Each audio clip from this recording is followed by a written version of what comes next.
is up? What's happening, everybody? Welcome back to Blood Splatter Chatter for another Masters of Horror episode. Today we're talking about episodes 7 and 8, Deer Woman, directed by John Landis, and Cigarette Burns, directed by John Carpenter. A couple of the biggest names that we've had the pleasure to talk about so far. Speaking of the pleasure to talk, happy to be here with Mr. Rockin' Robbie Billups. What up, my brother? Brother, always happy to be here on Blood Splatter Chatter, talking about some of our favorite blood splatter movies, and of course, one of my favorite horror TV shows of all time, Masters of Horror. Hell yeah. And of course, back with us as we'll bring back the same crew for all of these, my brother. What up, Fable? Appreciate you being here. Station, guys. Hope everybody's doing well. Yep. Always happy to be on with Blood Splatter Chatter doing these Masters of Horror. Love it, man. That's what I'm talking about. And then my man, fresh back with the fancy hat, fresh back from the con, Mr. Eric from 9 Panel Grid. What's going on? Dude, not much. I've been excited. We've been building, I feel like, to these like couple episodes, right? Like, I mean, these are like the hallmark thing. So I'm excited to dive into this stuff with y'all. Hell yeah. And these could not be two more like different episodes. It's one of the cool things about, first of all, I'm glad it lined up this way, but one of the cool things about the series is it's, I mean, to me at least, just the variety of what you get. You know what I mean? There's all sorts of different subgenres that they're touching. And I feel like this is the first, with John Landis, is the first like horror comedy one that we've done, or the first one that's been in the series. And it could not take itself less seriously.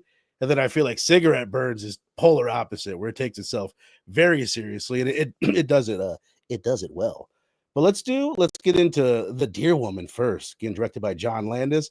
And I'm going to admit, I honestly was not as familiar with John Landis's filmography as I should have been. There's a handful of movies that I didn't even know that he did.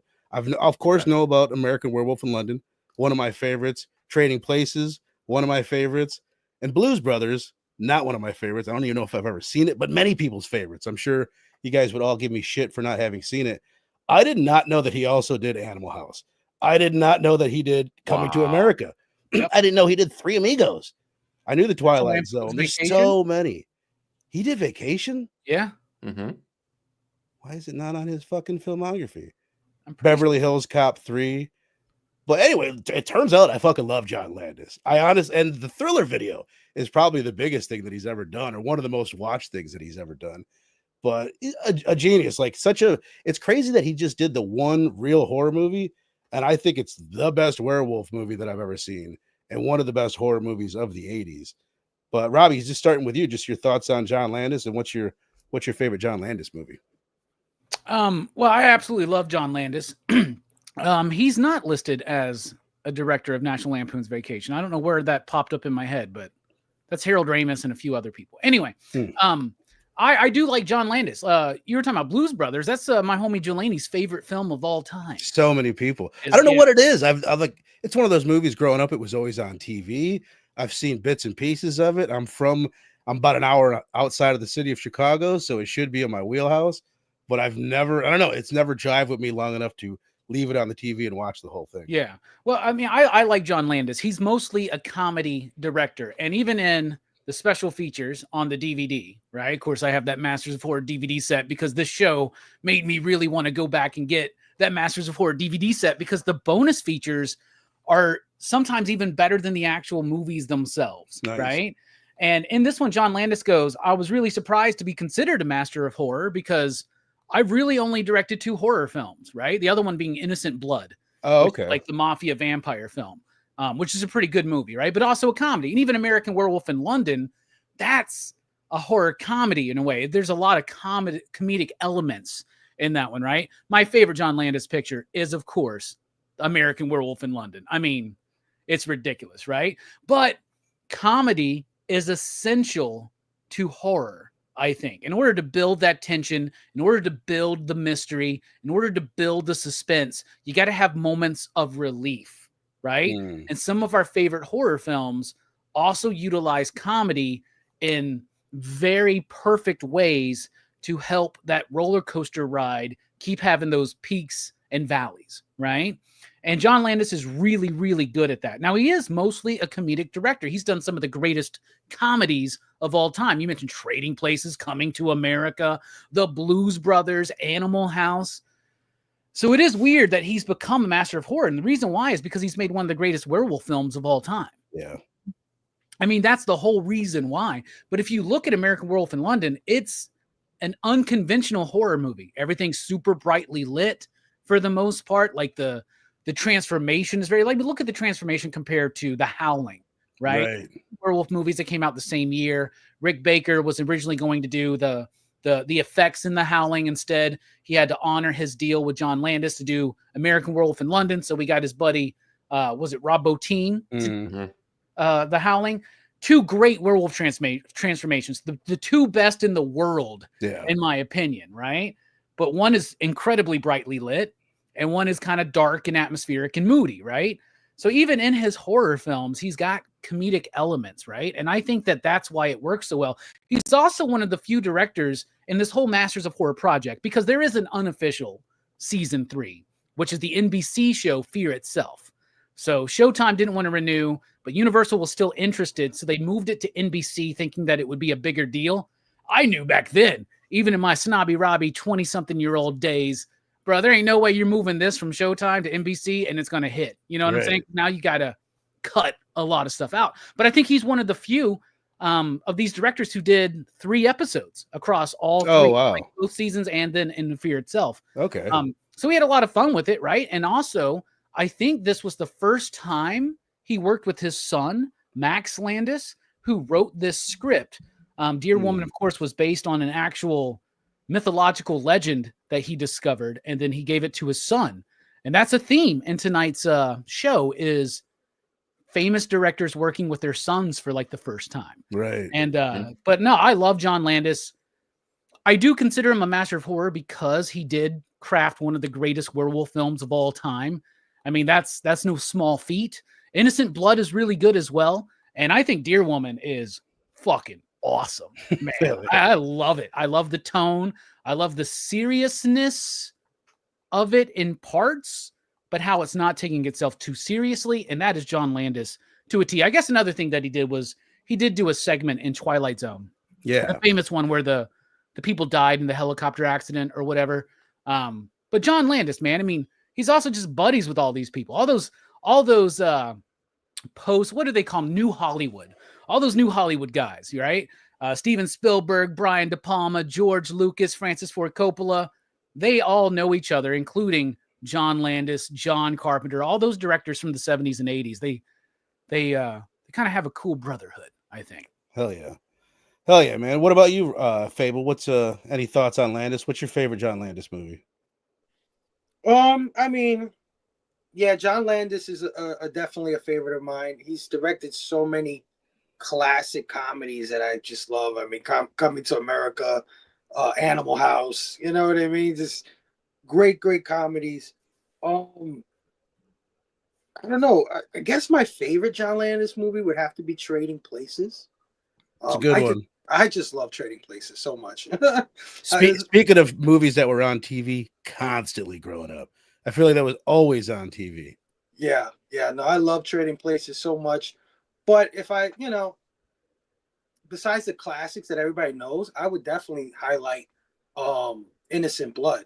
Innocent Blood is super underrated. And also Oscar with Sylvester Stallone. Oscar's a good movie. Man, that's funny, dude. Yeah, it really is. I think that's one of his best too. That's not really thought of, when you think of John Landis. My thing with John Landis is that the greatest tragedy is that we didn't get more horror movies out of this guy.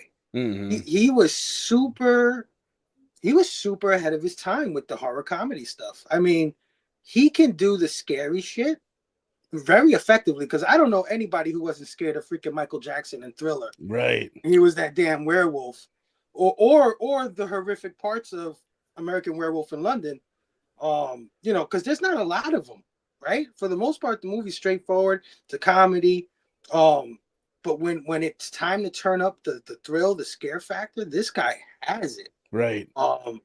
Which I feel like a guy like Tim Burton capitalized off more in the, as the years went by. But yeah, missed opportunity to have this guy as a horror director. But just as a director alone, I mean, he's fantastic. He's got at least 90% to 10% hit miss ratio, right? When it comes to his filmography. No, Landis is a gem. And yeah, I haven't seen his third episode of this Masters of Harvest thing, but I enjoy his next episode even more than this one. Really? Yeah, the one he did Family in season 2, right? Yeah, he did the George Wendt one. Yeah. And then I was just looking it up. His episode of Fear Itself was In Sickness and in Health. And that to me was like one of the best ones of Fear Itself. So nice. Yeah. These are the last ones that I've seen, by the way. Like Cigarette Burns, when I was watching it originally, was the last one that I watched before we started doing this. So the next ones that we do, I have not seen any past this.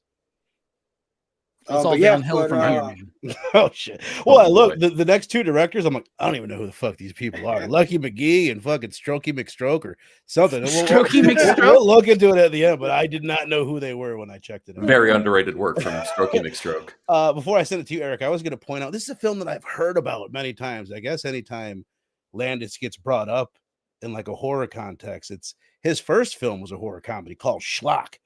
Says the film depicts an ape man in Southern California after being attacked in his cave. The ape man wanders into the suburbs and falls in love with an adolescent girl. So I've heard about that. It's supposed to be you seen it, Robbie? I've seen it. And Rick Baker did some of the effects on there too. And I think that's where they made their deal that they would do a werewolf movie together or something. Schlock is bad, but it's fun. Right. It's kind of like Dark Star.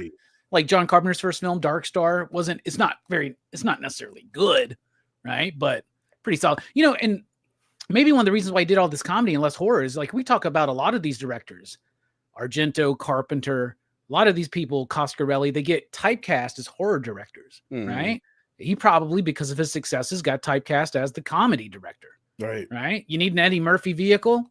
Call John Landis. Nobody wants to do Beverly Hills Cop Part 3. Right. Let John Landis do the worst one of the batch. You know what I'm saying? So, hell yeah. What up, Big Herm? What up, Kenneth Bird? What up? Appreciate you guys being in here, man.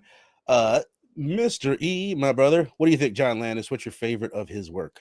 Man, I was really disheartened to hear that you haven't even seen the Blues Brothers all the way through. I don't even know if I mentioned that I've never seen Animal House either. I've never seen either of those movies. Or Innocent Blood. I didn't even heard of Innocent Blood. Did Dylan do that like a few months back? Maybe he did. Actually, I think he did it for maybe March Madness or something. But it's got the guy Frank Langella, Skeletor. Yeah, he's in there. No, it's Frank. Is Frank in there? Frank's in there. But the main guy is oh my goodness, I can't remember his name. But he's like the dude in Big. If anybody remembers the movie Big with Tom Hanks, he's like forget it. He's his buddy. No, not his buddy. He's like, is he the guy running the toy company or something like that? Oh, the old gentleman. Yeah. Right. All right. Sorry. He might be in Problem Child too, if I remember correctly. Sounds about right. I don't know. What's your favorite of his films, Eric? Dude, it's got to be Blues Brothers. The thing I like about John Landis's work, though, is that it toes. So, I mean, he is primarily known as a comedy director, but he toes this line that kind of fits somewhere between like the heavy satire of a movie like Airplane and like kind of like the works of Harold Ramis, who he kind of worked with previously in things like Animal House and things like that. So he kind of walks this fine line where it's like it doesn't get so over the top where it becomes complete and utter chaos satire, but it does it really toes a fine line here. And I think that this episode does shows inklings of that as well here, particularly some of the ponderings of the detective as he's trying to figure out. Yeah, that's exactly what I was thinking. I think that's a perfect example of his work and what he's doing. And it's also like a good, I don't know about you guys, but when he does that, when they have that little bit where he's sitting there imagining different scenarios of how this, attack could have happened, it's the way he builds up the tension for the first 15, 20 seconds before like the joke and each one is super impressive. It's like, not that it's like scary, but he actually builds like real atmosphere and like a horror vibe right after the punchline, like fucking 2 or 3 times in a row. I was like, that kind of shows his skill right there. And the main guy's response is always the best too, especially the last one where he just goes, fuck. I laughed at the one, the R word. I have to fucking admit. Goddamn much. I couldn't help it. I got to give credit where credit's due as well. This is the very first episode, the only episode that actually made me jump. This had a one moment in here that had me go like, whoa. Like I did not see it coming. The freaking door, man. It got me. Got my kid. I started watching this with her. I'm like, I think I can just cover her eyes a few times and I'll be fine, which was true. But I made her watch that part, and she's 3. It scared the shit out of her. I will say I just accidentally exited out of his filmography, but for me, I gotta say The Three Amigos. I have not seen that movie. I might, or in like 20, 30 years at least. But when I was a kid, we loved yeah. What, do you even know what the plethora is? And it's like I don't know why. I don't know why I thought that was funny. I'd never even heard the word plethora when I was a kid, but it's still funny to me. And that was one of my favorite movies ever growing up. But Trading Places, another banger. Coming to America, one of my another favorite line from a childhood. The royal penis is clean, Your Highness. Was pretty much the funniest thing a 7-year-old Verno could have heard when I was a kid. So, I'm trying to look. I lost it, but yeah. I was kind of blown away, but like shit, I didn't realize how many movies that I grew up with that he had done. But let's get into this episode, man. It is, like I said, it's the silliest episode so far. I think Stuart Gordon's was pretty silly at times. And this one, just like you're saying, Eric, in those same scenes that we were talking about, like it delves into almost slapstick, almost like full on like a spoof film, but just straddles that line perfectly. It's so fucking funny. It's got some shitty acting. There's the WB-ness to it that the other ones have, where it's not like the best actors across the board, but it's also like really well made. It's probably the least scary of all of them that we've seen, but you can tell that there's like a really good filmmaker behind the camera. But Robbie, I know this is one of your favorites. What'd you think of this one on the rewatch? Man, I loved it just as much as I loved it back in the day. You know what I'm saying? Like I remember when I first watched this movie, what I loved about it, first of all, was the hotness of the Deer Woman. The Deer Woman is like incredibly beautiful, and I love the ridiculous tongue-in-cheek nature of this story. Right? He is playing with. And I think this is a really great episode for him and a great concept because of our knowledge of American Werewolf in London. He's doing another like human animal hybrid type thing. It's not necessarily like a transformation movie or a changeling movie, but it's still within that. And a lot of werewolf lore, if you tie it into like Native American lore, like there's a lot of things similar to that, right? Like Sasquatch, I think, is a Native American thing that really kind of became its own, discovered its own life through other cultures. But right. I love the fucking film. I think it's great. I love the main actor. He worked with John in something. I don't remember which one it was. He was from Dream On, which was an HBO show that John Landis was a producer on. That's right. Which I love. Like when I was a kid, I was way too young to be watching that. I even remember my parents poking their head out of the door one night, like, "What are you watching in there?" And I said, "Dream On." And they said, "Well, turn that shit off." And it was like it bordered on softcore porn at times, but it was like a revolutionary show at the time. It was like it went a lot farther and pushed a lot of boundaries that a lot of things wouldn't have that weren't softcore porn. Yeah, but no, I love it, man. I think it's fun. Now, all of these directors had to deal with limited budgets and limited shooting schedules. Most, if not all of these episodes were filmed within 10 days in Vancouver, you know? And John Landis was able to, I mean, he did exactly what the mission statement was. Put your stamp on horror and show us something. That's why all of the movies are so different. Some go from just straight up weird to interesting to, I think, exceptional. We'll get to that one later, right? But Deer Woman is so much fun. And even though the low budget nature of these films, and it's obvious in elements of this movie, it has one of the greatest, most sophisticated shots out of the entirety of Masters of Horror when she jumps out of the building or whatever, and she's got her deer feet, and that's a great shot, man. It like looks good. It looks clean. But man, I love this movie. And that segment that you were talking about, where the detective's just kind of going through the different trope and different ideas. That's the best part of the fucking movie, man. Definitely. Like, let's like just the way the different actors act in each segment too, right? And it's such a tribute to cheesy B horror movies from the 50s and the slasher films of the 80s.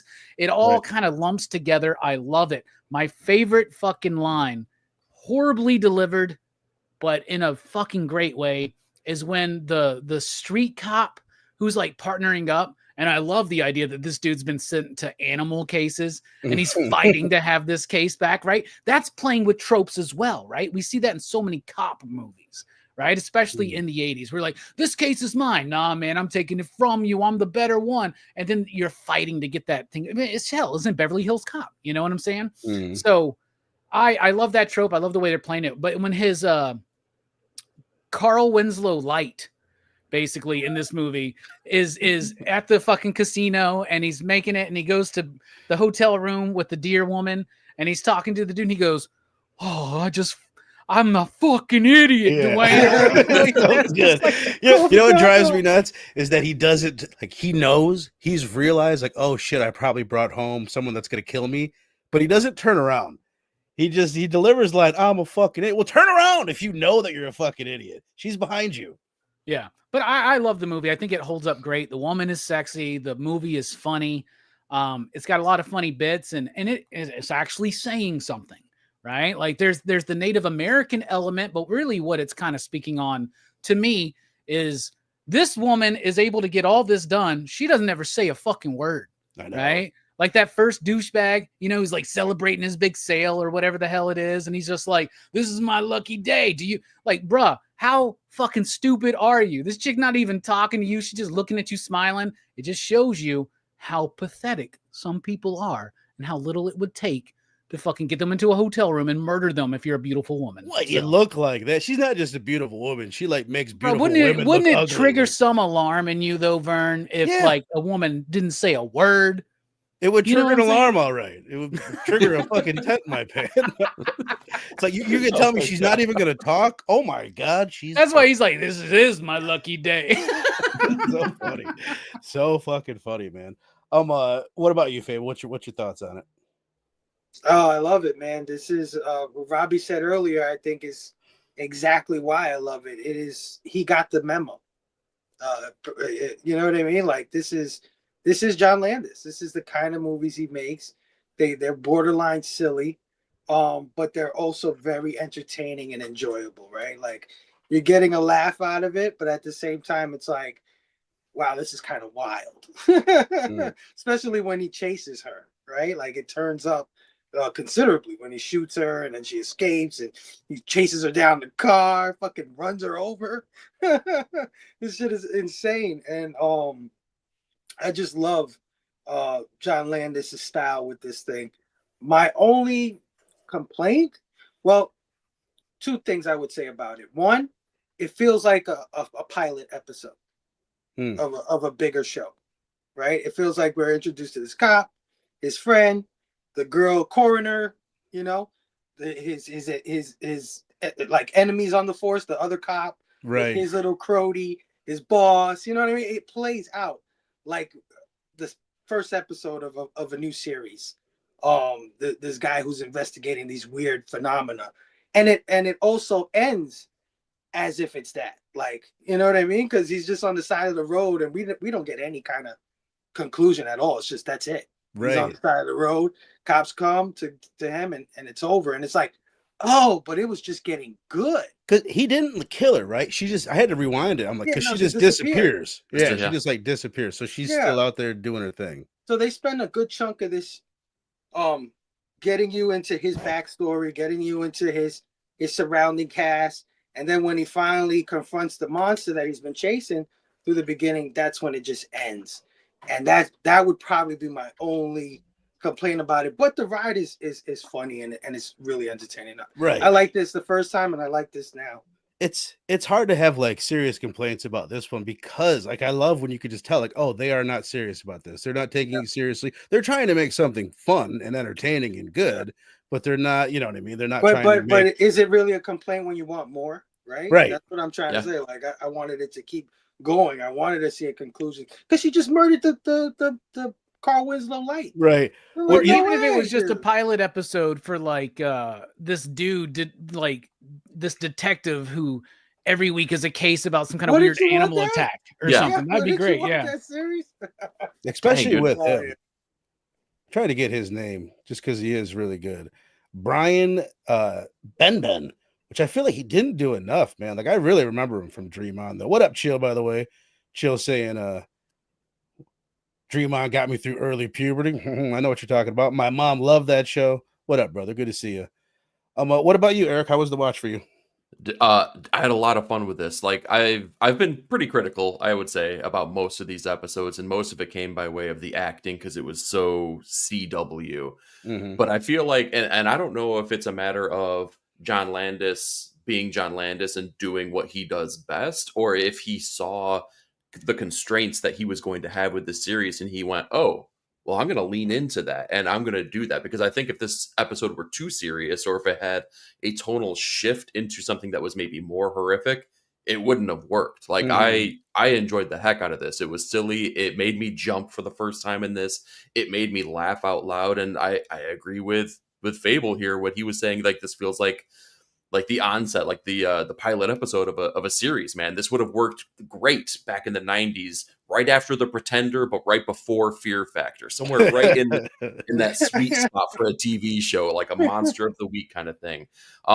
It was really good. I think more than most, maybe. I think that John Landis got the assignment, and he was able to convey what he brings to the horror landscape, even maybe more so than anyone else so far. Hell yeah, man. I think for me, it's the bits.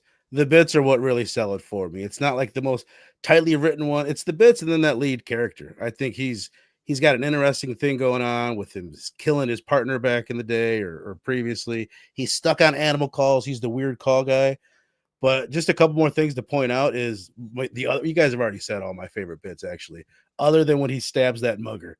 There's something about that was so goddamn funny. He gets mugged, instead of taking him and just stabs him in the fucking arm, tells him to get a job. Don't pull it out. Go to the hospital. Take it out. My favorite bit about that is like later on where they pay the bit off again, where he's like, "You guys hear anything about this like, random cop that stabbed you?" After he gets the assignment and walks out of the room, like, okay, anyway. He also calls out Werewolf in London. Remember when he was like, he mentions this is some weird animal thing. He was like, what are you talking about? It's like that case in London with that wolf that went around killing people. I was like, oh, that's the weird. One of the things that John Landis says in his interview on the special features is that's the one thing he regrets. Is he's like, oh, that was too much. Was tying it into American Werewolf. Like mentioning that movie was a little too. I love it like that. He ties it into Blues Brothers too, though. He makes a Murph and the Magitones reference in here. So it's like, it's the whole freaking Landis verse that he's playing with. This is the through line to everything. Yeah. That's so funny. He's got one movie left, man. He's got to tie it all together. That's right. Like Three Amigos, Spies Like Us, Coming to America. It all like ties together. Oscar shows up. Shit. One of my favorite bits, though, we already talked about when he's thinking about all the different ways, but when the woman just grabs the deer hoof, she's like, I got a deer leg, and just like the guy with the deer for a head, body. Also the way that when the deer man is like carrying her off, and Rob, you mentioned that it's like a nod to old B movies. I feel like that's like a King Kong thing, or just like any old movie where they're taking the woman and she's kicking her legs. Yeah, like that. Yeah. King Kong, Creature from the Black Lagoon, one of the Mummy movies. Yeah, like such a trope. The snapped penis is the last thing I want to mention. Oh my god! Did that make you hurt physically? Yes. Like his reaction is like, ooh, is like something like he didn't want to see that. Some of the gore in this, for it being as funny as it was, I don't think there's ever a bit where we're seeing like a violent act and the gore happens then. You know what I mean? Like the lady getting her head cut off in the next one. But the aftermath of what has happened is pretty brutal. The jaw that we see, the thumb. Luckily, we never see the snapped penis.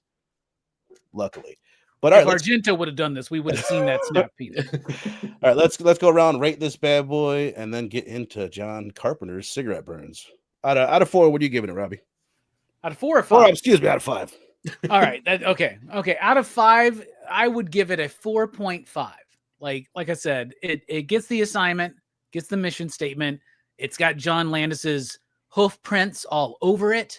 It is funny. It is ridiculous. But at the same time, it's just something that I could watch like anytime. Like this movie just flew right by again, and it doesn't help. It doesn't hurt, I should say. That Deer Woman's got a nice rack. Unbelievable. Yeah. Like, you know what I mean? Top notch. 12 point rack. All right. What about you, Fable? Yeah, that rack is definitely a 5. I would probably go 4 for this one. I think it's entertaining. I think it's fun. I think its premise is exactly the kind of shit that I'm into.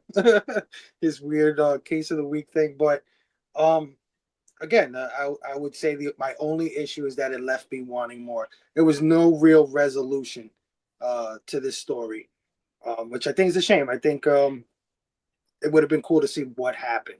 But other than that, yeah, I think it's masterfully done.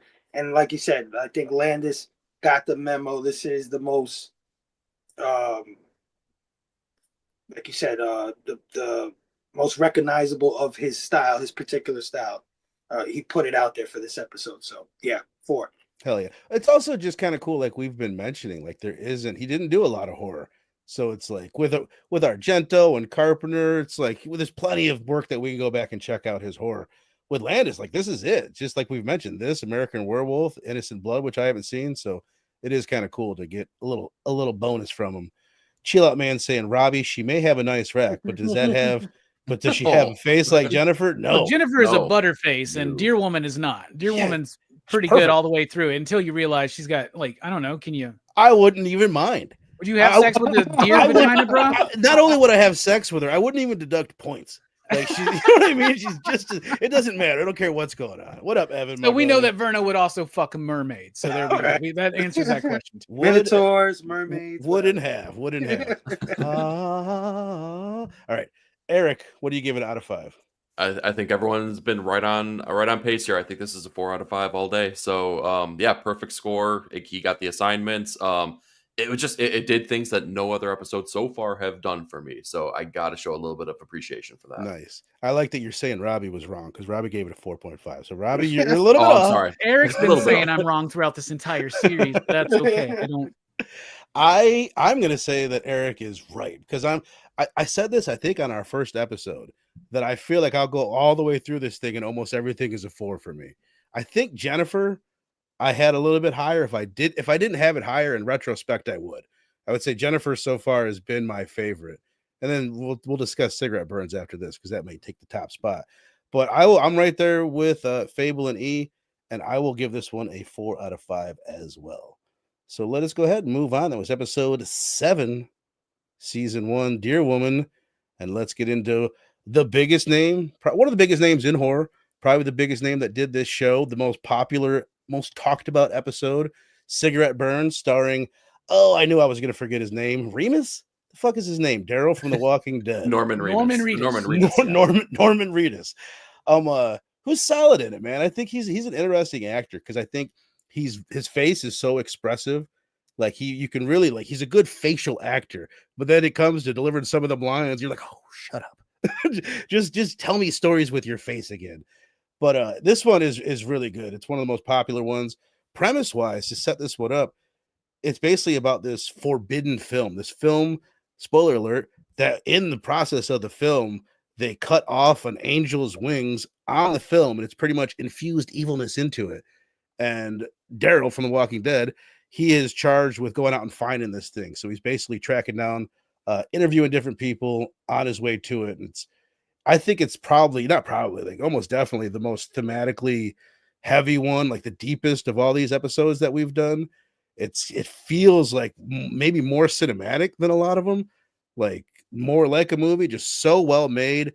There's not any that I can think of like where you're like, oh god, this actor sucks. Like everything is really quality in this one, and it's like really well written.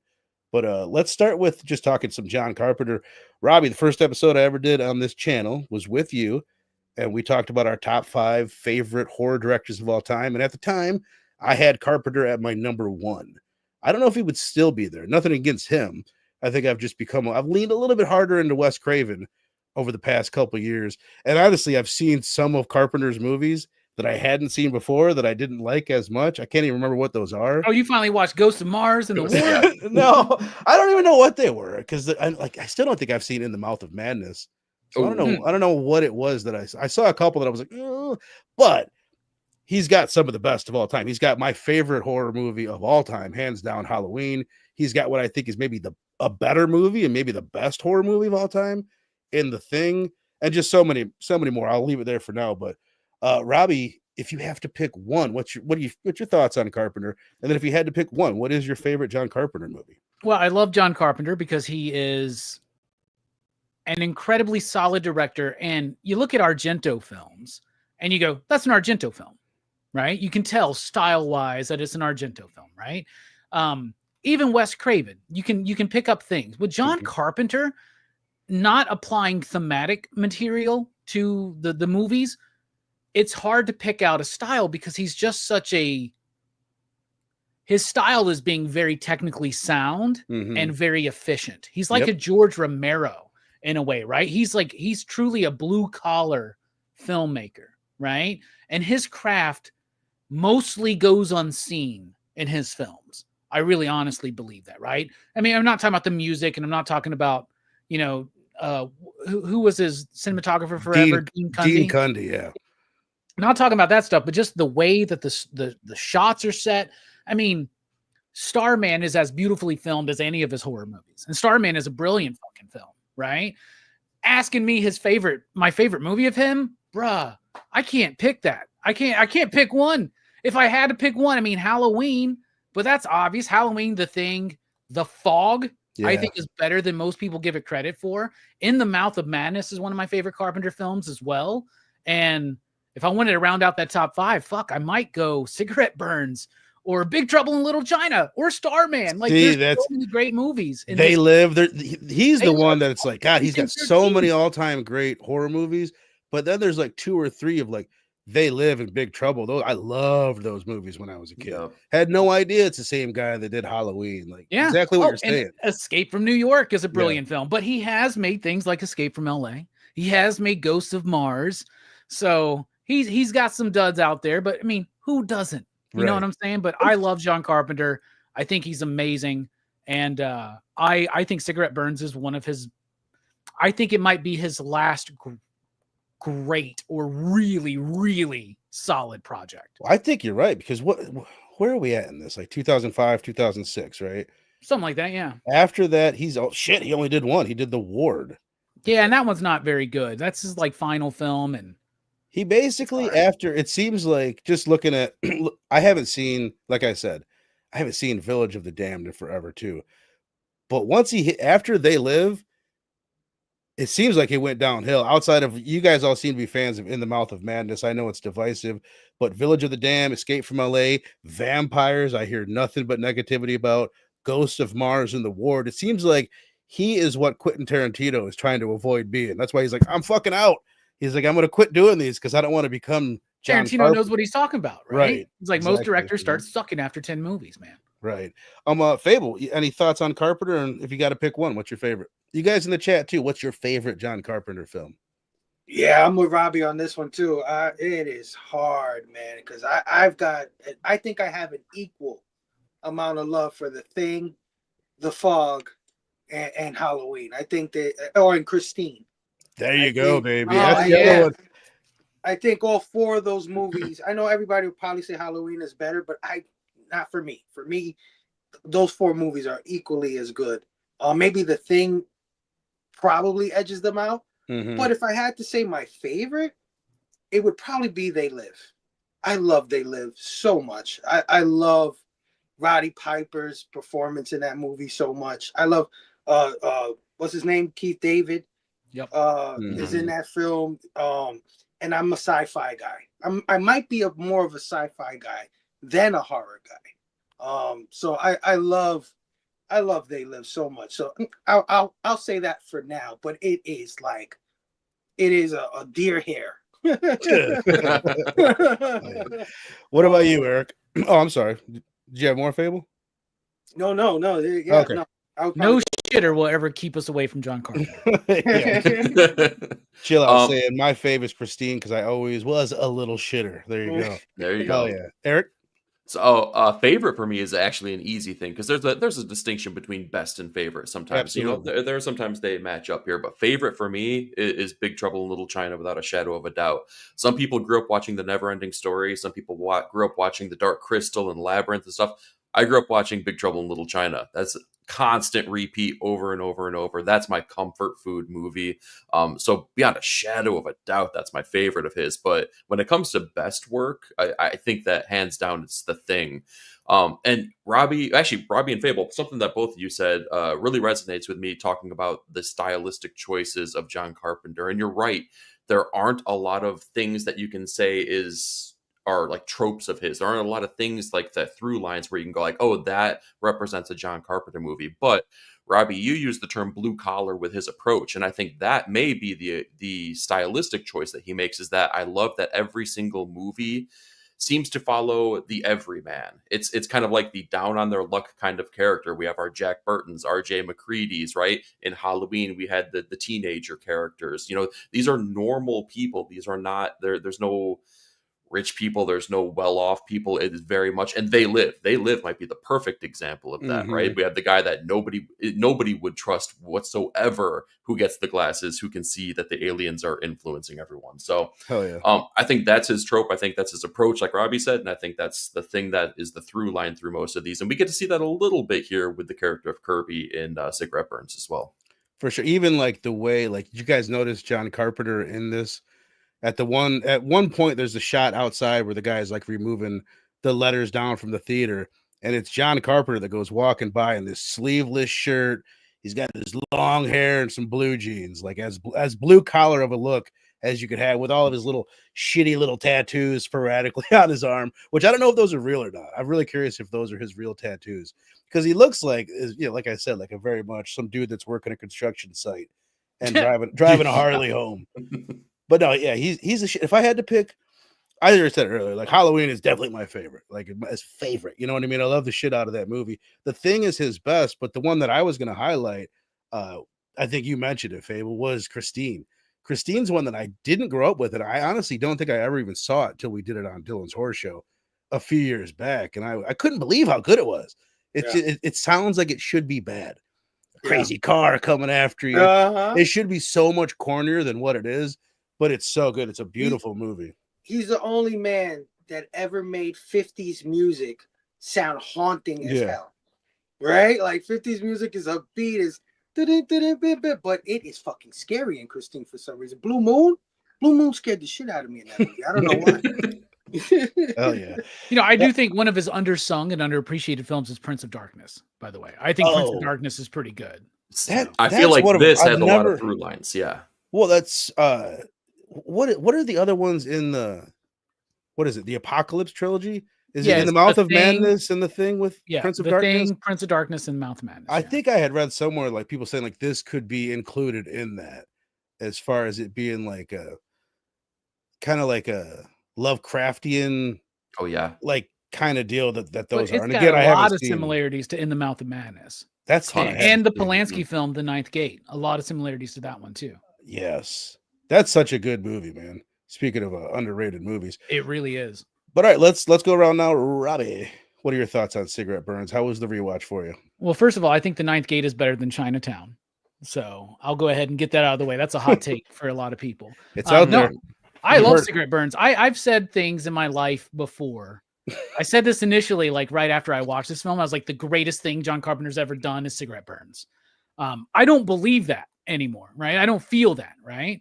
But I do think it's like his last like good project, right? And I know that he only did like one movie after this, but even within the 90s and the 2000s, like this is the best project of those outside of In the Mouth of Madness for me. I'm not a fan of vampires. Village of the Damned is okay. I like the original better, but his remake is pretty good, but it's not like his remake of The Thing, which definitely exceeded the original. But I love John Carpenter and I love Cigarette Burns. I love, when I first watched this, I think I had just recently watched The Ninth Gate or something, right? And I saw those similarities and I loved the idea because, I like books, I like novels, but I'm more of a cinephile than I am a bibliophile. You know what I'm saying? So even amongst comic books, right? Like I love comic books, but like I'm probably more of a cinephile than I am a comic book nut, right? I just love movies. I've loved movies longer than I've loved comics by maybe a year. I think I started watching movies in 1984, started reading comics in like 1986 or something like that, right? So I really vibe with the idea of the forbidden movies. So like recently we or for Horror Fest last year we did Necromantic. Yeah, baby. Necromantic to me is like the what's the name of the film? La Absolute Fin Demon or something like that. Whatever it is, the Yes. Fin La Absolute Demon. They or were something. talking about Necromantic in this movie. Yeah, I agree. Yeah, and I've heard other people compare it to things like 8mm, which is a movie I don't like, but I see that with the idea of snuff, and they even literally repeat some of the same lines. Like the most important thing about a movie is the cut, right? And then they cut somebody. So 8mm is kind of a fucked up film. Maybe that deserves a rewarrant. That's a Joel Schumacher film, y'all. Think about that. That's fucking wild with Nicolas Cage in it. Before Nicolas Cage was real. If Nicolas Cage made that movie today, it would be a way different film. But anyway, Cigarette Burns is great. Norman Reedus is good in it. I think he had something in his contract in the early to mid 2000s where every film he was in, he had to be smoking weed. Because it's in Blade 2, it's in Boondock Saints, it's in all this shit, right? That's so funny. And he hasn't been Daryl yet, you know, but I knew him from Boondock Saints. I knew him from this, right? Speaking of which, his partner in Boondock Saints is in one of these films, Sean Patrick Flannery. He's in one coming up. I don't remember which one it is. They were in a lot of like low budget horror films back in this era, right? And the 2000s is a big era for low budget horror films and experiments like this and the 8 films to die for and shit like that. But I love Cigarette Burns. I think it's rather profound in its themes.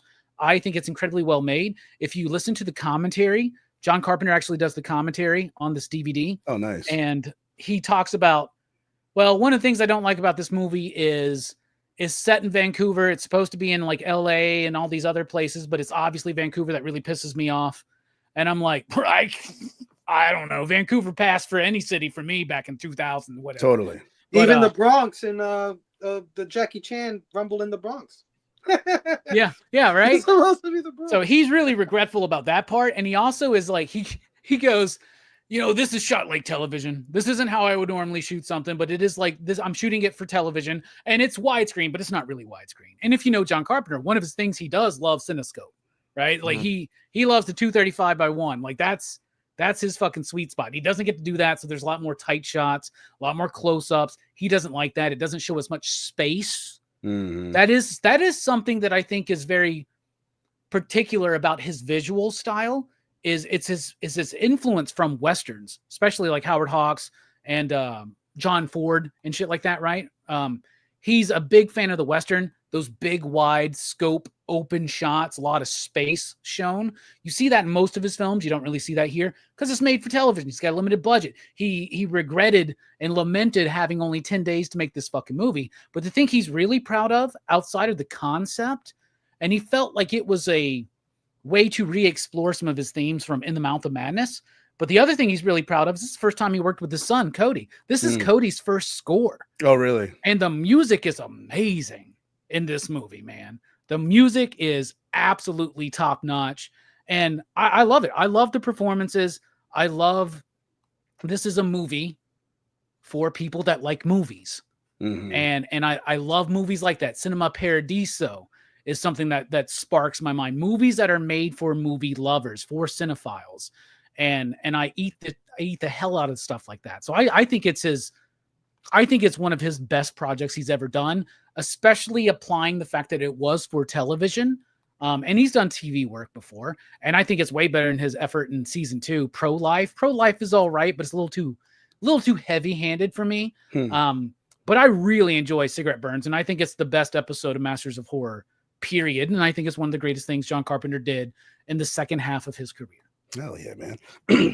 My brother Chill Out Man saying my favorite Carpenter trilogy in order is Big Trouble in Little China, The Thing, and Escape from New York, aka my Kurt Russell timeline. Oh hell yeah, brother. One more thing I wanted to say before I go: best performance in all of Masters of Horror is Udo Kier, who slays in this fucking movie. And when he's like making his own film with his intestines through the fucking dude, that's the best shit. He's like, I've been inspired. It's so weird. Like the way this starts out, going into it, my first watch and not knowing anything. And like all of a sudden you're in a back room and there's this angel with his wings ripped off. And instantly you're like, whoa. What am I watching? And then that dude, his performance when he's taking the ice and like throwing it He's, at like, him. fucking with Like, him. I'm like, what are you doing? Like, it got so weird out of nowhere. I'm like, I did not see it coming. But yeah, he's really, really, really good in it, man. What about you, Mr. Fable? What you think on cigarette burns or of cigarette burns? Well, I think Robbie with his grand proclamations that he loves to do, he kind of ruined this shit for me a little bit. I'm not gonna lie to you. He did for me the first time too. Yeah. Yeah. First time I watched it, I was like, okay. I saw this the first time and I was like, get the fuck out of here. The best thing. What are you smoking? That being said, on the second watch, I was much more engaged into it than I was before. I Same. still don't think it's the best episode or the best thing he's ever done. I do like his themes in this. His themes resonate a lot, and he's talking about a lot of things, all to do with film.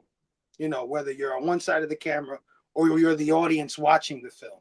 I think he has a lot of messages that he's putting in there, whether it's, talking about, like you guys were saying, blue collar filmmakers versus the system, fanaticism, just a lot of things. And I caught all of that this time around.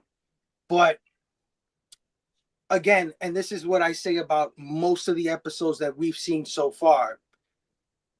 Some people got the memo. Some people didn't get the memo. It's the masters of horror. I did not find this scary in any sort of way. Yeah. You know what I mean? I watched it with my 3-year-old. She was falling asleep on me, and I knew I could. I knew I was, I got to cover your eyes up for a minute here, but it's not a scary episode, so I'm going to be fine. Yeah. I explained his wings fell off. No big deal. And that was it. You know what I mean? I agree. It should. I wish it was scarier, and that's why they had to put that head chopping off. Right. Like, there's moments of gore in it that are pretty cool. The head chop, the intestine thing, the wing dismembering thing I thought was pretty cool. Stuff like that. But for the most part, it's just, I think it's one big message that John Carpenter is trying to say. And I caught it this time around, but because of the context and because of what it's in, a series called Massive Horror, where you're expecting John Carpenterisms, if that makes any sense. I'm thinking of Halloween. I'm thinking of The Thing. I'm thinking of these movies. I want to see his mark in an episode format. And I don't think he does it as well as John Landis did for his episode, if that makes any sense. And the weird part about it is, I think the guy that got the memo the most is the guy that I would have expected the least, right? I would have expected this to be the Argento episode and Jennifer to be the Carpenter episode, but it's actually the other way around. So, I enjoyed it, but I just, I enjoyed it. That's it. It's not like it didn't blow my mind. Right. I feel like, Robbie, kind of what you're saying about the episode that I haven't seen that he did in the second season. If what you meant by it being heavy-handed, I felt like this one was all about the themes, and it's interesting as fuck. And there's a lot of themes, but there wasn't a lot of moments outside of that. It was just hitting you over the head with, this is what it's about. This is what we're talking about.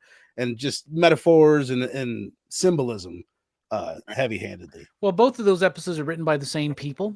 Two Cats wrote this episode. They wrote the pro-life episode, and they haven't really launched anything since. Right. So I don't think the writing's the strongest. I think that Carpenter I think elements of the theme on both of them appealed to him, but he didn't really have a hand, especially with the budget and the time, right, to really work that script to the way that he typically would in one of his films. Right. What up, my brother? Appreciate you being here, Garcia. Said, but sad, then again, we're also talking about the second half of some of these people's careers. Oh yeah. Yeah. And the second half that has obviously dropped up. Argento, a lot of people, including me, think that after Opera, he doesn't really do anything of significance again. But Jennifer and Peltz, Peltz, which is his second season episode, those are really fun. but you know what I think it is too? I think it falls on Mitch Garrett, right? Mitch Garrett. Garris. He's the producer of this series, right? Mm-hmm. I think there's a symbiotic, probably under not quite appreciated relationship between the business side of filmmaking and the artistic side of filmmaking. I think that the artists should always push boundaries, should always go for their art, but I also think they should be checked in a couple of things, right? Like if you go all the way with your art, sometimes it'll go over a lot of people's head, except for the people who appreciate it, like for maybe sure. us. You know what I mean? So I think Mitch Garris is a fanboy of a lot of these people, so he's not going to tell them no in a lot of ways. You know what I mean? Like, it's like, fuck, that's what you're doing? All right, 100%. You know what I mean? I could totally see it being like, well, this is the biggest name on here. I'm going to let him do whatever the fuck he wants to do. Well, he let them all do whatever they wanted. The only constraint was the budget, right? Mhm. And the budgets were significantly lower. But at the same time, Ghost of Mars may have a bigger budget, but this is way better than Ghost of Mars. No, absolutely. I think it's way better than Vampires. It's for the better or worse sometimes, but I think for the most part, it's like I like to say to like your favorite music artist, like a Michael Jackson, right? He works with Berry Gordy, he works with Quincy Jones. You get some of the most iconic fucking music you ever heard in your life, shit that changed people's lives. And then as his career goes on, he gains more and more control of himself, right? He becomes his producer, and the music declines with that. Even though people like the latter half, it's like when he gets to do what he's doing, it's because nobody's telling him, maybe not. You know what I'm saying? And I think that happens with a lot of these guys. Yeah, I get exactly what you're saying there, and I think that the quality of the artists will I don't. So I think so. This all started with Mitch Garris and a bunch of these dudes all gathering together and having these like semi-annual dinners together, right? But what if this is all just a big flex for Mitch Garris? Like, imagine like all these conversations. Carpenter's talking about making The Thing and Halloween, two of the most influential horror films of all time. Argento's talking about Suspiria. You got Stuart Gordon talking about Reanimator. You got all these people there. And then Mitch Garris is just like, all right, what if y'all worked on the budget I had to work with? What if y'all just did TV work? That's hilarious. And I'm pretty sure, what was this on, Showtime? Yeah. I'm pretty sure that Showtime saw the merits in this, and they were probably salivating to get it done because it's like, yeah, you got all these people, and they know the hits that are between these guys. They know what John Landis has done. They know what Carpenter's done, Argento, Romero, whatever. You know all these guys' filmography. So they're like, fuck, yeah.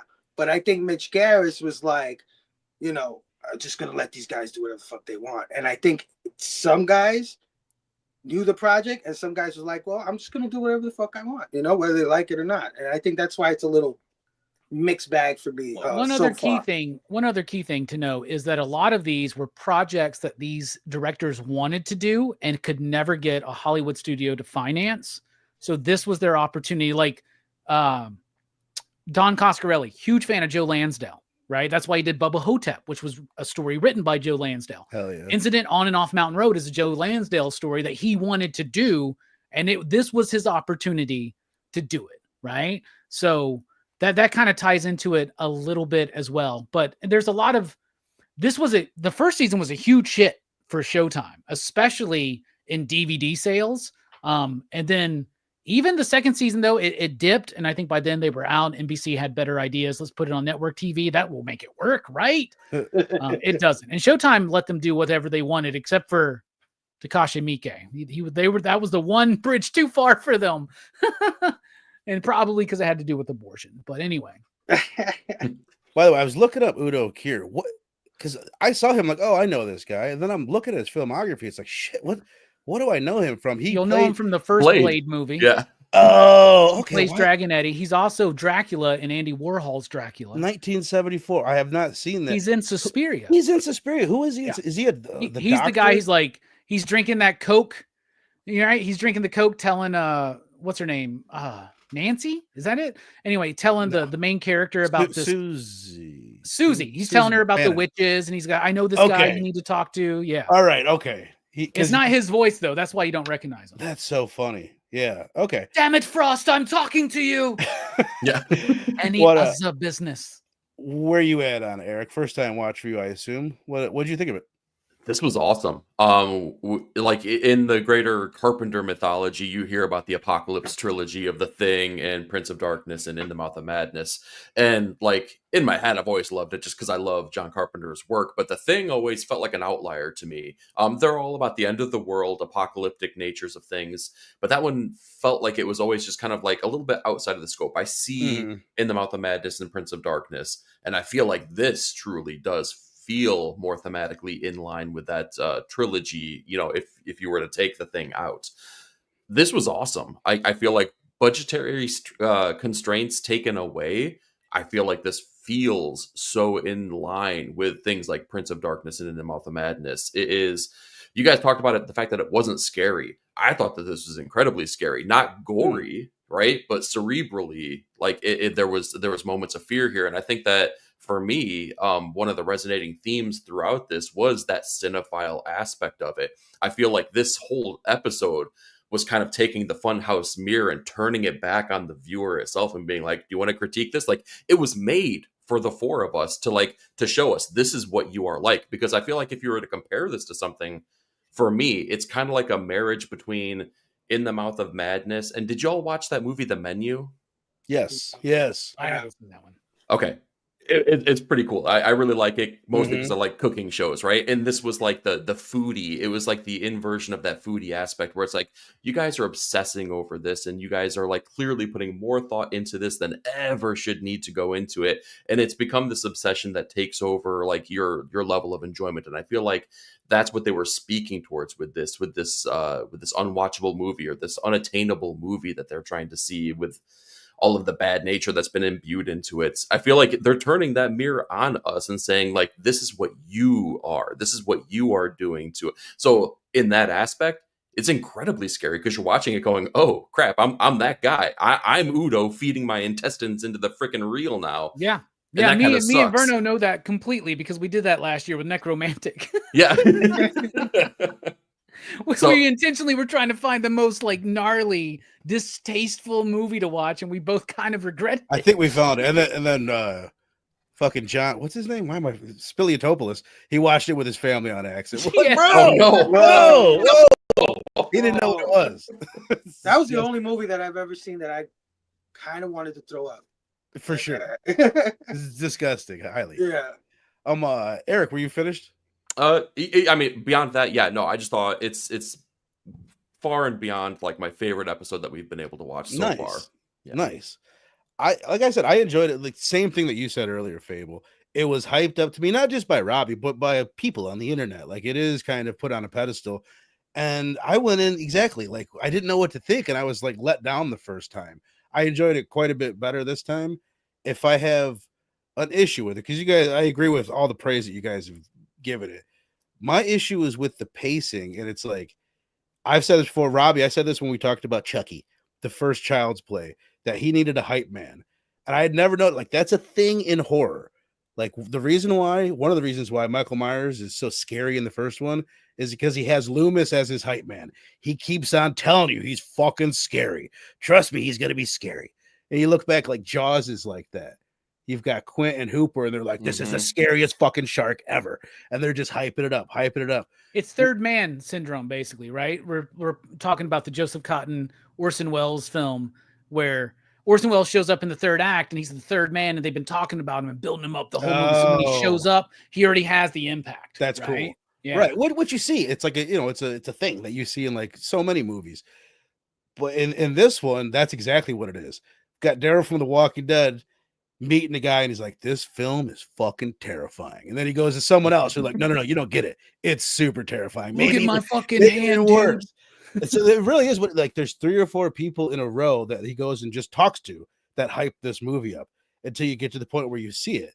And I think that is the thing that just kind of, it starts to bog down the pace of it for me a little bit by the end. Although it's all interesting, you technically could have had just one person do all those scenes and just hype it up, because that literally is what it is. This is hype.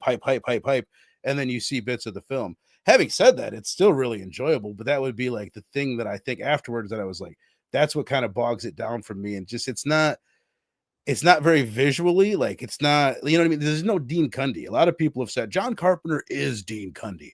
Without Dean Cundy, And a lot of that is his best work is with him. And I don't think this looks good as his other work that he's done with him for sure, especially all of his early stuff. But at the same time, I think when you compare it to the other films that we've talked about in this series, it is a step above most of them as far as you can see it's a better filmmaker. They did better casting. So for me, it's this and Jennifer. And I'd still put Jennifer. I still prefer that one because of the moments. I think that's what this one lacks is those crazy moments. And the one moment you get doesn't really land with me because it just feels like we've got to chop this chick's head off to give you a gory moment. And the fact that she just sits there and lets him, I didn't really get either. Then after that, the guy all up in his face, like giving me an awkward. Isn't that great though? That's the 8mm bit, dude, where he's like on him and he's like grinding on him. You notice that? He's like grinding on him and rubbing blood on his face. Dude. I'm like, who the fuck is this guy? Well, it kind of, and this is something like I feel like a lot of giallo are like this, a lot of giallo or jali, where it's like it's the same thing. Like, oh no, you want to learn more about this mystery? You got to go talk to this person. All right, you're done. They're going to send you to this person. You understand when I say that this seems more like an Argento? So, yeah, I feel you. And now I do. More like a Carpenter. That's how. What it is in some of those, like my issue when it happens in the Jolly movies is like. Sometimes I'll lose like who is this person and why are we seeing them? Why are they important when they're just like another person that's giving us information? And this one, it's not like it is clear, it is there, but it's not like there's something not impactful enough to like where I'm on the ride, like, oh no, I want to go see this person too. Who do we got to go see next? Why are we there and why are they important? To me, that was lost in the sauce. It's pretty intentional though. Carpenter in the commentary mentions that he's like, this is an exposition heavy movie. Mm-hmm. It reminds me of old films I love, like detective stories, like the giallo films from Italy.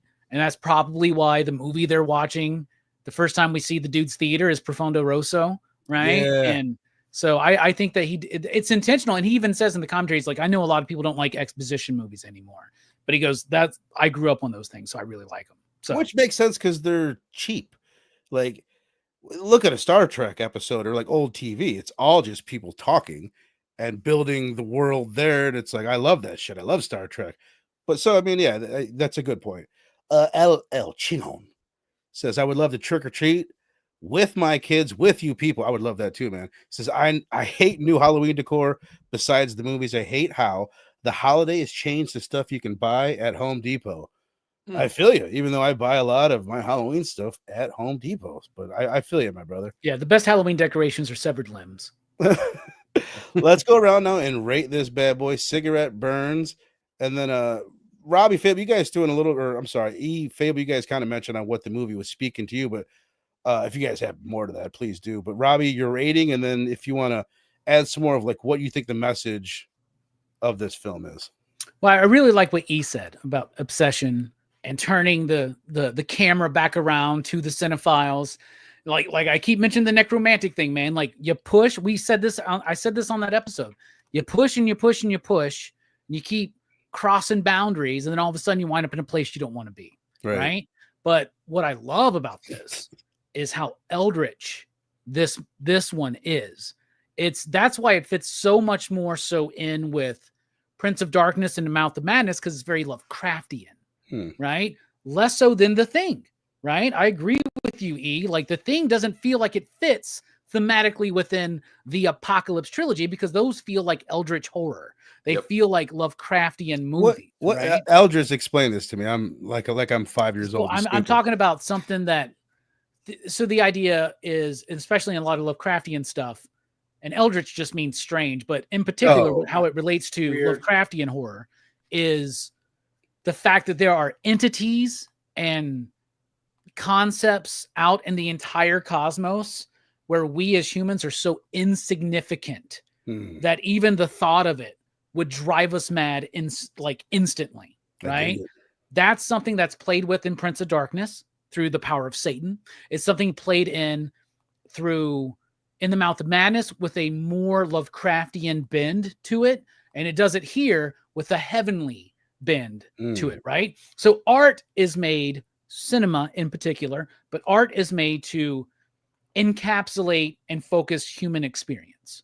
But at the same time, art can be used to induce experience into humanity, right? We can use art to try to see beyond what we can normally see or attain. Another point of view, another this or whatever. But what happens when you do a piece of art like a film where you show something truly beyond the scope of humanity?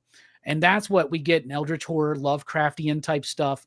The idea that like it's Hellboy, right? Like think of Hellboy and think about those ancient gods, the Ogra Jihad or whatever the fuck that Rasputin's trying to resurrect. These ancient beings that are on such a scale so beyond us that just to think about it would drive us insane.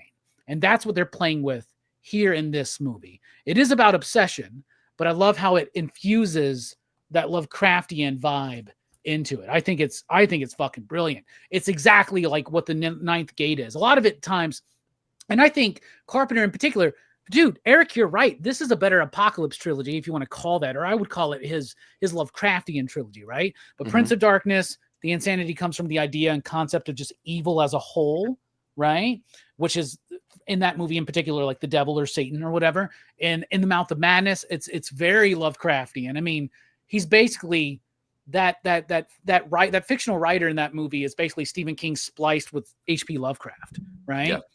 And then in this one, it's the other side of it. It's heaven, right? But what happens, you know, I think they say it in the movie. What happens if you sacrifice the most glorious concept of good? And it's a great bookend to those three movies, in my opinion. So I love it. I'm giving it a 5. Hell yeah. And I don't think it's a 5 out of like all of his other films or just film in general. But looking at Masters of Horror and the budget limitations and those constraints and also just what is being attempted with what they have available, I think it's the best of the series. I think it's 5 all day long. Nice, man. I love it. Where you at on it, Fable? I was just thinking of Eldritch horror. I think my first thing that comes to my mind is 2001, A Space Odyssey. I think that is Eldritch horror, like the monolith, and you know, yeah, concepts beyond, you know, drive you mad kind of thing. Anyway. If Dave at the end of that movie was literally just mad though, right? The only difference is like that really was taking him and evolving him into another thing. So the true Eldritch horror is when that baby, giant star baby, shows up to Earth and fucking drives everybody. Yeah, exactly. Mad. Yeah, exactly. But anyway, for me, this is saying a lot of shit. Actually, you know, like I said, it's a lot of things that have to do with filmmaking as a whole, from different sides of it: the business, the fandom, the filmmaker, his motivations versus what he can actually do. You know what I mean? There's a lot of that in here. I'm gonna just go with the parallel to his career, John Carpenter. I'm talking about how he wants to make the movies he wants, but the system probably won't let him, so he kind of like rebels against the system, leaves the system kind of thing. I think this represented a lot in this movie, especially when at the end when he gets to the wife and the wife is like, I hate this thing, I wish it was never made. It's almost as if it was like talking about Halloween, dude. Like, you know what I mean? The reason why you get typecast, or the reason why they keep trying to push you into these directions, is because you made this one thing and you made it exceptionally well, and the fandom is so rabid for it, right? Like, just like these people that want to get their hands on this film, and you know what I mean? There's I think he's speaking to that a lot. And him just like, you know, the little comments like when they said narrative, what's narrative? They don't want narrative, you know what I mean? Like, this is a lot of shit that he was talking. I think he was speaking about his own personal experience in Hollywood. But like I said before, themes alone isn't going to do it for me, even though I do get it, even though I am the kind of guy that would get it. It's entertaining to me on that level, but I guess I'm looking for something a little more. So I'm gonna give this, being that we're on Blood Splatter Chatter and not BCP, I'm gonna take the liberties here and give it a 3.75. I dig it. At 3.5, not 4. I'm gonna give it a 3.75. I think it's very interesting. I think there's a definitely, this is one of his most message laden things that he's ever done, even though I think all of his Yeah. movies have a message in them. But this one has a bunch of, like, I think he's intentionally trying to say a bunch of shit, and I think he's definitely taking Italian horror, Argento vibes with it, and being an auteur and all that shit. I think he's doing that here. But I don't know. I guess I'm simple. and I just want the moments like Verno said. And I do hold Jennifer above this one. Is that your favorite so far, you think? So far, yes, Jennifer, but it's not my favorite one. Okay, good. Yeah. I'm trying to think of another Carpenter film that has like, and they probably exist, that has this much of a mystery. Maybe They Live. They're kind of like investigating what's going on, but it's done in, you know what I mean, such a more entertaining way, I feel like. But In it's the Mouth of Madness. Okay, see that one. Another movie that this reminds me of is Event Horizon a little bit. I can see the In the Mouth of Madness for sure, because that's the whole book thing, right? Like it's the whole Arthur thing and that kind of thing. This is more of the filmmaker thing. But yeah, man, I it's just not enough for me, especially in the context of Masters of Horror. I say that over and over again for all the episodes we've been watching. I feel you. 375. I like what you said about the how it relates to Carpenter's career, how much he may regret Halloween, in particular Halloween 2. Yeah, he really regrets that. Halloween 2 is what made all the sequels really possible. Right. Yeah. And he does regret his involvement in that. I think about people like Clive Barker, who he literally wrote a book to kill Pinhead because he hated all those fucking movies. I disagree with Clive. However, this could have been a Hellraiser movie, by the way.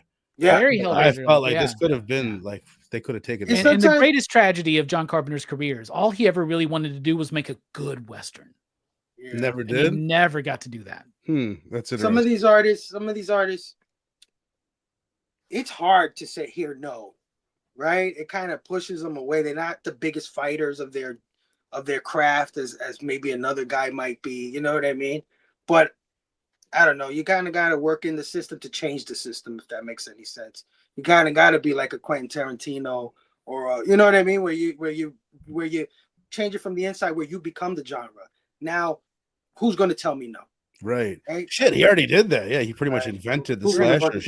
Tarantino is his own genre, right? Like that means, yeah. Although at the same time, he's like doing all the other genres. You know what I mean? He's deconstructing all the genres that he's playing with, I think you'd say.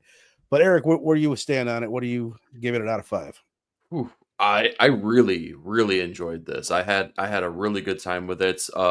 I think that the premise of the story was the strongest that we've been delivered through anything that we've gotten from any of the other episodes. The themes they have the through line for that premise as well. We see all of the notions of obsession, especially addiction. Again, like I said, turning that mirror upon ourselves. I agree with Robbie, man. I like what Fable was saying too about the nature of the directorial approach themselves and how it could be a critique of themselves as well. I mean, budgetary constraints are like the only thing that I feel like I can really knock on this episode. I think everything else was done incredibly effective. I think this episode actually did have the best special effect when that big old freaking knife comes through and hits that lady in the neck. Mm-hmm. I gotta say, I think that looked better than some of the more grotesque approaches that were kind of done arguably a little bit more schlocky in the other episodes because of those budgetary constraints. Though I think that the simpleness of that cut and the way that it hits the neck was done better than anything else ever. So one of the oldest Tom Savini tricks too, right? Where you just like show it coming down and then cut right to it in there, right? Yep. Mm-hmm. Yeah, exactly. So, I mean, the only knock is budget. And I mean, for that reason alone, I got to give it a 4.5. It's so close. It's so close to perfection for me. Hell yeah, man. My brother's saying, sorry, I'm off subject. You stay on whatever subject you want, brother. If only they could have gotten Cronenberg to do one of these things, man. You know, I know. Right? They were in talks with Romero and Craven, but it never worked out with either of them. But Cronenberg would have been. Those 3 are the ones that I would want to see the most of. I'm really debating. I don't remember what I gave Jennifer, but regardless, I'm going to give this one a 4.25 because I do think it's like probably the most well-made one yet. And it is like it's the most thematically rich one. It's got some of the best acting, And just to be repetitive, it just doesn't have the moments for me to really like, oh shit, you remember that? That was, you know what I mean? Like those moments. As far as the themes, there's so many. I went like just writing them down afterwards and thinking about it. You guys have touched on so many of them, but there's the addiction also being a part of it, this forbidden fruit that he's chasing, and then like the just like stories in general. Like we are evolved to want stories. And like so like so many, especially like old stories, we're not thinking about the meaning within the story. We're thinking about the plot and like these entertaining moments that I'm looking for. But like it's talking about the message that you're getting within the story that you're not fully aware of, or just like the dangers of that. Also, it's a not a critique, but like a response, a little bit late, I would say, but like a response to the video nasties era and the satanic panic era of the 80s and I guess like the early 90s. Yeah. But And we've talked about this before about like sacred and profane and putting those two things together. And that's another thing, I think, the level of transgression within art and what is acceptable, and how a lot of us, I mean, I bragged that last year Horror Fest was the most transgressive horror fest of all time, you know, and I love that, right? But like, what is the line? You know, what is that line between that, right? And is it necromantic? Necromantic is the line. Yeah. It really is. For just sure. One last like thematic theme to add is like the unresolved trauma, because that's a big part of what Daryl from The Walking Dead. That's what he's going through, and that's what's haunting him kind of through the cigarette burns. You know, let me ask you guys a question. Cigarette burns. The way I understand it, the reason they were put into films was to tell, just like they told us in Fight Club, it's to let the projectionist know when to change the reel, right? Mm-hmm. So what? Yeah. The way that the one, like his buddy that works at the theater with him, he's like, they put cigarette burns in there, and it's telling you when something crazy is going to come up in the film, and it kind of warns you.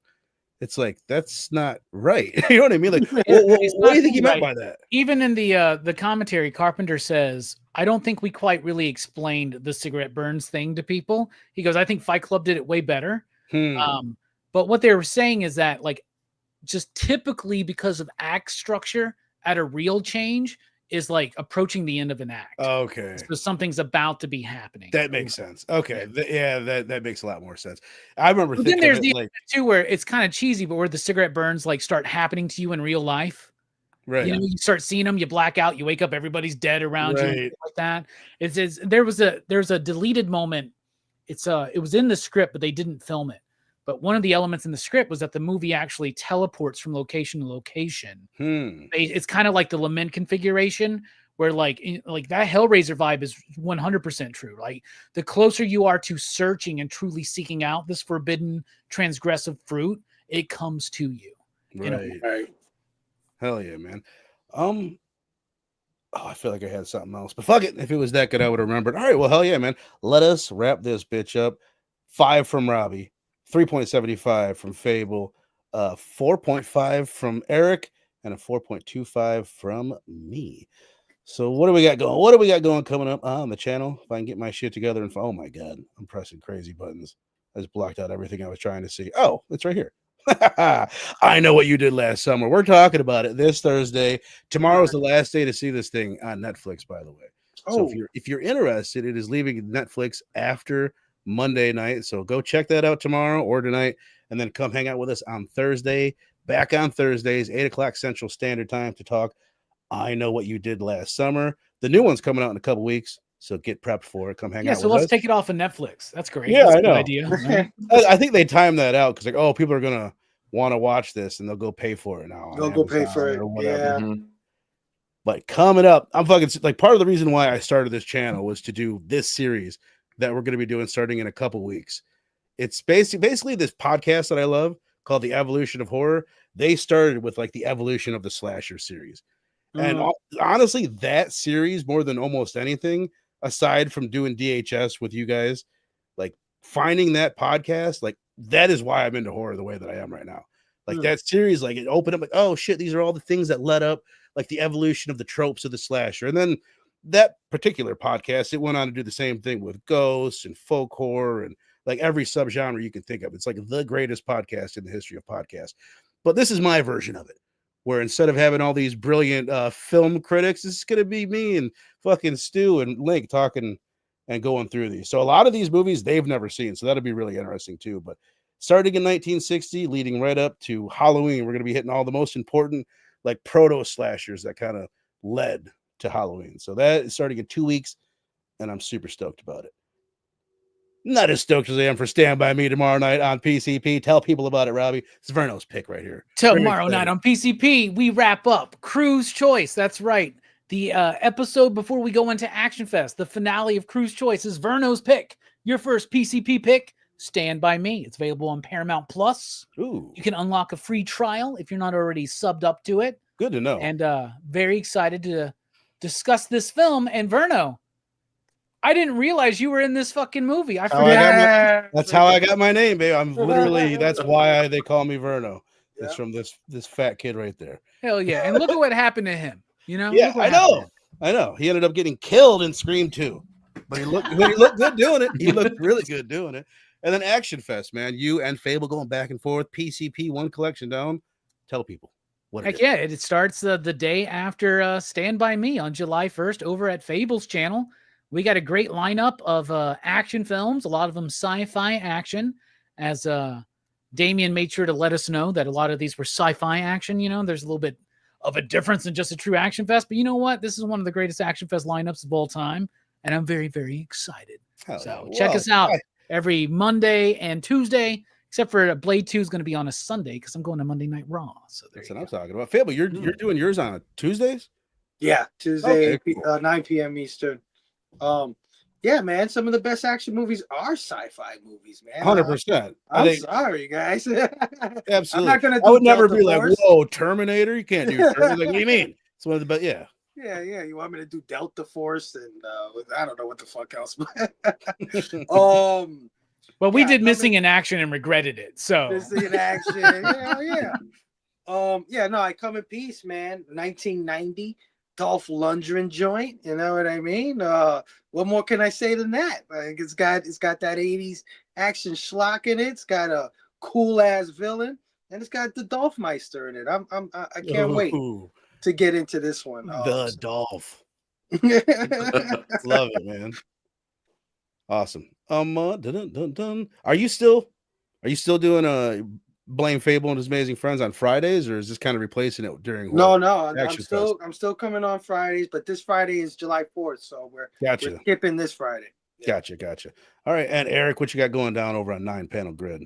Oh, not enough horror content, clearly, but I'm glad that I was able to hang with you guys and talk about these awesome episodes. But on the poll list, my comic book review show that drops every single Sunday morning, including this very Sunday, where I go over all my thoughts about the books that we have read here. Spoilers, you probably already heard it from the monthly comic book review show over on Pop Culture Philosophers, but check it out. I have other thoughts too on books that maybe we didn't cover. Plus, he's got a better hat than Robbie. Let's just be honest. I mean, well, I gave up the hats. Yeah. I have better hair than Eric. I'll tell you that. You know what? I didn't even look at this fucking thumbnail until right now. I love that it's Chris Claremont. It's the baby. Yeah. Because he fucking is, by the way, a big fucking baby. Just so you know. Oh man, yeah. More importantly, more exciting is that this Wednesday over on my channel 9-Panel Grid, we're going to be going over our Heroes Con hangover, where we're going to go over the hauls that we got, the experience that we had for the 3 days, well, actually 4 days, really, if you count Thursday for Heroes Con, all the crazy adventures we had, all the movies maybe we saw with Daniel Warren Johnson while we were there too. So if you want to hear more about that, tune in this Wednesday. Hell yeah. And then you just this morning over on Nick's channel. Oh, wait. Never mind. I got confused on what this was. For some reason, I thought you were promoting what you and Nick did earlier. No, I was over on Comic Culture's channel doing the comic book look ahead, so make sure to check that out. But this is one of my new shows here, The Cover Story, just going over, it's kind of like a haul video mixed with some news. So I'm going to go over with the weekly comic book news items that come out, along with the books that I'm going to be picking up and some of the variants I think that are worthwhile to check out. So all the comic book content you might need here, plus a whole lot more. Hell yeah, man. I love it, man. I appreciate all you guys being on here. You guys, if you're not subbed up to their respective channels, make sure you're doing that. Get 9-Panel Grid, one collection down, Pop Culture Philosophers. And again, almost said Wednesday afternoon, Thursday night, baby. We're talking about I Know What You Did Last Summer. So be there for that. And then very excited tomorrow night, Monday night, over on Pop Culture Philosophers. We're doing it. Stand by me. Very excited for that. And I love all you sons of bitches in the chat. Come hang out with us, and we'll see you guys on Thursday.